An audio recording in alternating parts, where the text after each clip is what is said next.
देखिए, मैं आज आपको पुनर्बीमा के बारे में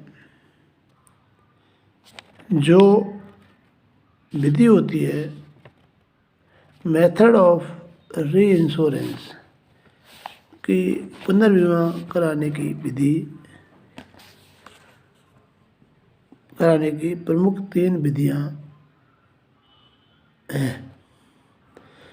इन विधियों के द्वारा ही हम किसी भी व्यापार, संस्था, उद्योग या जो भी कहें उनका बीमा करा लेते हैं और वह अपनी जोखिमों से बचने के लिए पुनर्री बीमा करवाते हैं।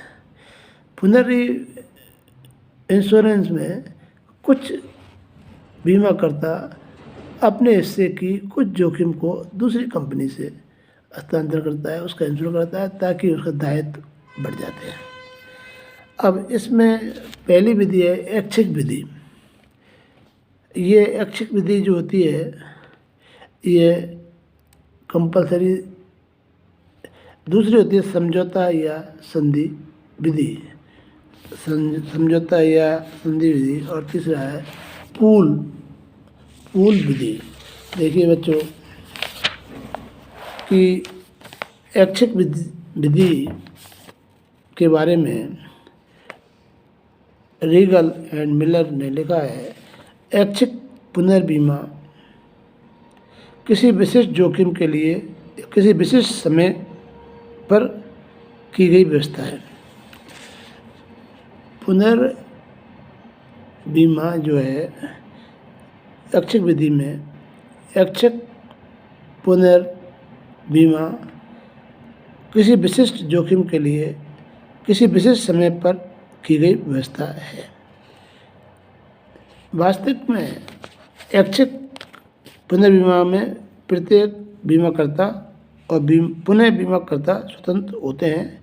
जब कोई भी बीमाकर्ता अपनी क्षमता से अधिक राशि का बीमा कर लेता है तो वह पुनर्बीमा कर्ता को प्रस्ताव भेजता है। इस प्रस्ताव के साथ ही पुनर्बीमा की एक प्रतिलिपि पुनर्बीमाकर्ता के पास भेजता है और पुनर्बीमाकर्ता अनेक बातों, जोखिमों, हानियों की संभावना एवं प्रस्तावित कंपनियों की स्थिति एवं प्रीमियम के बारे में बताकर पुनर्बीमा स्वीकार करता है। कहने का तात्पर्य वही है। अब इसके पुनर्बीमा के कुछ दोष हैं और कुछ हानि हैं, फिर भी ऐच्छिक पुनर्बीमा के गुण जो होते हैं, पहले तो यह विधि बहुत प्राचीनतम विधि है। इसमें कुछ अनेक गुण भी हैं और नहीं भी है। पुनर्बीमाकर्ता पर कोई बंधन नहीं है। पुनर्बीमाकर्ता पर कोई बंधन नहीं है, वो चाहे तो बीमा कराए या नहीं कराए। यह विधि लोचशील है और पुनर्बीमा कराने की सुविधा मिल जाती है।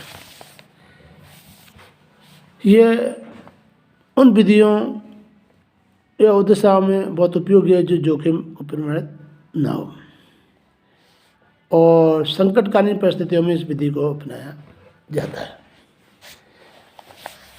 और यदि विधि मूलकर्ता को सतर्क बनाए रखती है, क्योंकि अगर जोखिम आए तो वह अपने पुनर्विवाह की व्यवस्था करता है। तो इस तरह से इसके ऐच्छिक पुनः निर्माण विधि के गुण हैं। और इसमें जो हानियाँ हैं वह यह विधि अनिश्चित है। ऐसा नहीं है कि घटना घटी जाए। इसमें बहुत कागजी कार्रवाई करनी पड़ती है। इसमें कानून ही प्रक्रिया से गुजरना पड़ता है, इसलिए इसकी लंबी प्रोसेस होता है। ये विधि बहुत खर्चीली है, क्योंकि खर्चीली तो है ही है कि भाई जोखिम उठाएगा अतिरिक्त जोखिम से अधिक का बीमा करा लेते हैं और उस जोखिम को कराने के लिए तो ये खर्चीली भी है। पुनर्बीमाकर्ता से बार बार उनकी सहमति प्राप्त करने की अनावश्यक आवश्यकता होती है और गंभीर जोखिमों में फंस जाते हैं। कभी कभी बीमा के हाथ से निकल हो जाता है। तो इस तरह से बीमाकर्ता एजेंट बहुत ही निराश रहते हैं क्योंकि पुनर्बीमाकर्ता द्वारा इनका कराया गया बीमा नहीं हो पाता और संपूर्ण बीमा व्यवसाय का पुनर्बीमा संभव नहीं है। जोखिम में असंतुलन उत्पन्न हो जाता है। तो इस तरह से ये है। अब है संधि विधि। संधि विधि में आपको जो है बीमा की वर्ग, क्षेत्र, टेरिटरी, विस्तार